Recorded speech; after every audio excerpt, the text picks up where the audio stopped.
اس کائنات میں موجود آدھے حسن کے مالک یوسف علیہ السلام کی روح کب اور کیسے قبض کی گئی؟ یوسف علیہ السلام کی وفات کے بعد مصری اور اسرائیلیوں کے درمیان کس بات پر اختلاف ہو گیا؟ آپ کی قبر مبارک دنیا کے سب سے بڑے دریا کے نیچے کیوں دفن کیا گیا اور یہودی آج اس تابوت کی کھوج میں کیوں لگے ہیں؟ اللہ نے ہر نبی کو خوبصورت حسن اور بہترین آواز والا بنا کر مبعوث فرمایا اور حضرت یوسف علیہ السلام کو خوبصورت حسن سے نوازا گیا تھا، یعنی حضرت محمد صلی اللہ علیہ وآلہ وسلم کے حسن کا آدھا حسن اللہ نے حضرت یوسف کو عطا کیا تھا۔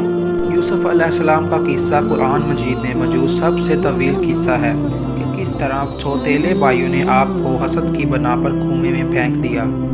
آپ کو مصر کے بازار میں بطور غلام بیچ دیا گیا اور عزیز مصر کی بیوی نے آپ کو جیل میں قید کروا دیا، لیکن ان تمام مصائب و مشکلات اور آزمائشوں کے باوجود حضرت یوسف ایک دن مصر کے طاقتور حکمراں کے عہدے تک پہنچ گئے۔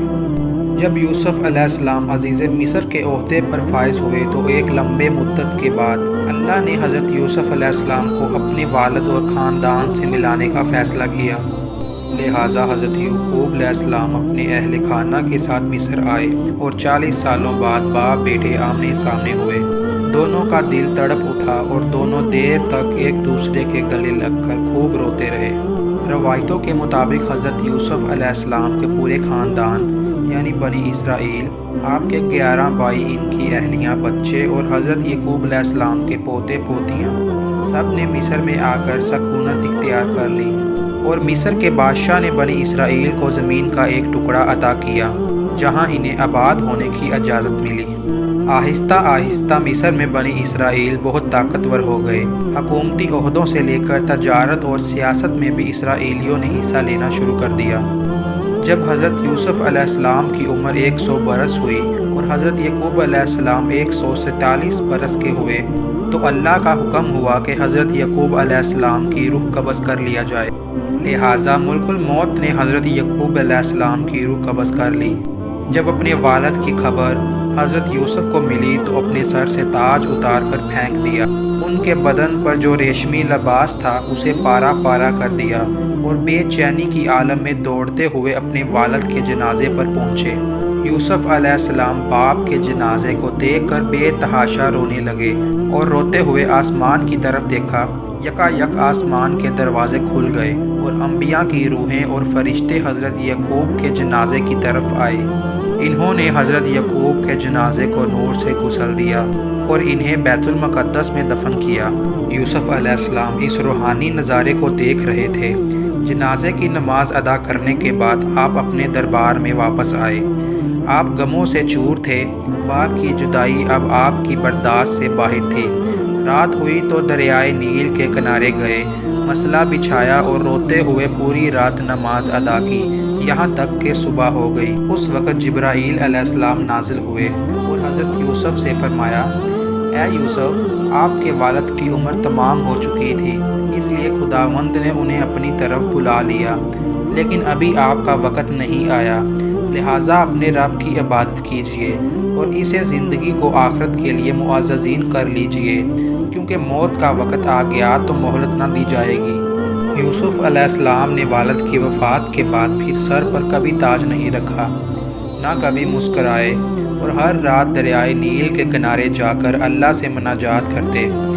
اس طرح 20 سال گزر گئے، یہاں تک کہ ایک رات حضرت یوسف نے خواب دیکھا کہ ان کے والد یعقوب اور دادا اسحاق ان سے کہہ رہے ہیں کہ اے یوسف، اب ہمارے ملنے کا وقت قریب آ چکا ہے، 3 دنوں کے اندر ہماری ملاقات ہوگی۔ روایت ہے کہ یوسف علیہ السلام نے ان 3 دنوں میں باپ کو دیکھنے کی خواہش میں اتنی گریہ اوزاری کی کہ ان کے والد حضرت یعقوب علیہ السلام نے بھی ان 40 سالوں میں بھی اتنی گریہ اوزاری نہیں کی ہوگی۔ بس تیسرے دن ملک الموت آئے، یوسف علیہ السلام سے فرمایا، اے یوسف، آپ کی مدت ختم ہو چکی ہے اور آپ کے آباء و اجداد آپ کے منتظر ہے، لہٰذا یوسف علیہ السلام نے سر تسلیم خم کیا۔ ملک الموت نے ان کی روح قبض کر لی۔ جب یوسف علیہ السلام کی روح جسم سے جدا ہو رہی تھی تو بھائیوں نے گریہ اوزاری کرنا شروع کر دیا۔ بنی اسرائیل میں واویلا مچ گیا۔ یوسف علیہ السلام کی وفات کے بعد آپ کے جنازے کو اٹھایا گیا۔ مصریوں نے جنازے کو دیکھا تو شور مچ گیا، ہر جانب سے آہو فغاں کی آوازیں بلند ہونے لگیں۔ اب مصریوں کا ہر قبیلہ اور گروہ یہ چاہتا تھا کہ یوسف علیہ السلام کو ان کے علاقے اور زمین میں دفنایا جائے تاکہ ان کی بستی میں خیر و برکت ہو۔ ایک گروہ نے کہا یوسف نبی کو کنعان کے دروازے پر دفن کیا جائے، کچھ نے کہا کہ کسی اور جگہ۔ بس اللہ نے اس وقت دریائے نیل کے پانی کو بند کر دیا اور اچانک نیل سوکھ گیا۔ لہٰذا اللہ کے اس قدرت سے اہل مصر سمجھ گئے کہ یوسف علیہ السلام کے جسم مبارک کو نیل میں دفن کرنا چاہیے تاکہ دریا کا پانی آپ کی قبر کو چھو کر گزرے اور تمام مصر والے پانی سے برکت حاصل کر سکیں۔ چنانچہ یوسف علیہ السلام کے جسم مبارک کو سنگ مرمر کے صندوق میں بند کر کے نیل میں دفن کیا گیا۔ روایتوں کے مطابق جب ایک عرصے بعد بنی اسرائیل فرعون مصر کے غلام بن گئے تو موسیٰ کی رہنمائی میں انہوں نے مصر سے ہجرت کیا، لیکن ہجرت کے دوران موسیٰ علیہ السلام راستہ بھول گئے اور بنی اسرائیل نیل کے قریب بھٹکنے لگے۔ بنی اسرائیل نے بہت کوشش کی لیکن انہیں صحیح راستہ نہ ملا۔ اس پر بنی اسرائیل کے بزرگوں نے کہا کہ یوسف علیہ السلام نے اپنی وفات سے پہلے وصیت کی تھی کہ اگر تم لوگ کبھی مصر سے نکلو تو میرے تابوت کو بھی اپنے ساتھ لے جانا، لہٰذا جب تک آپ یوسف علیہ السلام کی لاش مبارک کو اپنے ساتھ نہ لے جاؤ گے راستہ نہیں ملنے والا۔ اس پر موسیٰ نے پوچھا کہ کیا تمہیں پتہ ہے کہ یوسف علیہ السلام کی قبر کہاں ہے؟ اس وقت ایک بوڑھی عورت کے سوا کسی کو نہ پتہ تھا کہ وہ تابوت کہاں موجود ہے، لہٰذا وہ بڑھیا حضرت موسیٰ کو ایک جھیل کے پاس لے گئی جس کے پانی کا رنگ عجیب و غریب تھا۔ بڑھیا نے کہا کہ اس کا پانی نکال دو۔ جب ایسا کیا گیا تو زمین نظر آنے لگی۔ لوگوں نے وہاں کھدائی شروع کی جس کے بعد ایک قبر ظاہر ہوئی جس میں وہ تابوت موجود تھا۔ موسیٰ علیہ السلام نے اس تابوت کو نکالا اور آگے کا راستہ طے کیا تو آپ کو راستہ مل گیا اور آپ اس تابوت کی برکت سے ارض مقدس پہنچ گئے۔ موسیٰ نے فلسطین پہنچ کر اس تابوت کو کسی خفیہ مقام پر دفن کر دیا۔ اس واقعے کا ذکر عہد نامہ قدیم میں کتاب یاسوع میں موجود ہے۔ اسی طرح یہودیوں کی ایک مقدس کتاب جینیسیس رابع میں بھی اس قصے کا ذکر آیا ہے۔ موسیٰ علیہ السلام اس تابوت کو لوگوں سے چھپا کر نامعلوم جگہ پر کیوں دفن کیا، اس کا علم صرف اللہ کو ہی ہے، اور اس کے پیچھے کیا حکمت پوشیدہ ہے یہ کوئی نہیں جانتا۔ فلسطین کی مغربی کنارے پر ایک شہر آباد ہے جس کا نام نابلس ہے۔ نابلس میں واقع ایبل پہاڑی کے قریب ایک مقام ایسا ہے جس پر 50 سالوں سے اسرائیلی یہودیوں اور فلسطینی مسلمانوں کے درمیان ایک جنگ چھڑی ہے۔ یہودیوں کے مطابق نابلس کے اس مقام کو جس کو وہ مقام یوسف کہتے ہیں ایک مقدس جگہ ہے جہاں یوسف علیہ السلام کا مزار ہے۔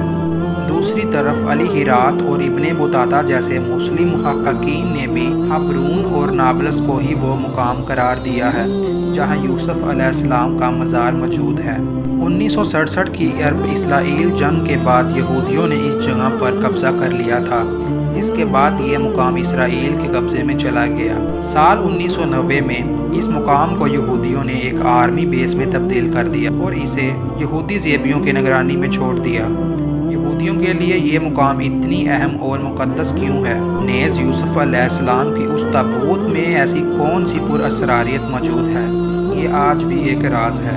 تو دوستو، اگر آپ کو میری یہ آج کی ویڈیو اچھی لگی ہو تو ویڈیو کو لائک، شیئر، کومنٹ ضرور کرنا اور چینل کو سبسکرائب کرنا مت بھولنا۔